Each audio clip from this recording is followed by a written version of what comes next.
முருகனுக்கு அறுபடை வீடு இருக்கிற மாதிரி சிவபெருமானுக்கு பஞ்சசபை இருக்குது. எந்தெந்த ஊர்களில் எந்தெந்த கோயில்களில் இருக்குங்கிறத நம்ம இன்னைக்கு பார்க்கலாம். ஃபஸ்ட்டு பொற்சபை சிதம்பரம் நடராஜர் கோவிலில் அமைய பெற்றிருக்கிறது. இங்கே சிவபெருமான் ஆனந்த தாண்டவம் ஆடினாருங்கிறது குறிப்பிடத்தக்கது. இரண்டாவது சபை ரத்தின சபை திருவள்ளூர் மாவட்டத்தில் திருவாலங்காடுங்கிற ஊரில் வடராணியேஸ்வரர் கோவிலில் அமைய பெற்றிருக்கிறது. இங்கு சிவபெருமான் காளி தாண்டவம் ஆடினாருங்கிறது குறிப்பிடத்தக்கது. மூன்றாவது சபை வெள்ளி சபை. இது மதுரை மீனாட்சி அம்மன் கோவிலில் அமைய பெற்றிருக்கிறது. இங்கு சிவபெருமான் சந்தியா தாண்டவம் ஆடினாருங்கிறது குறிப்பிடத்தக்கது.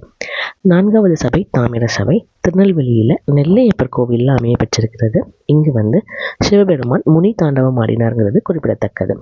ஐந்தாவது சபை சித்திர சபை குற்றாலநாதர் கோவிலில் அமைய பெற்றிருக்கிறது.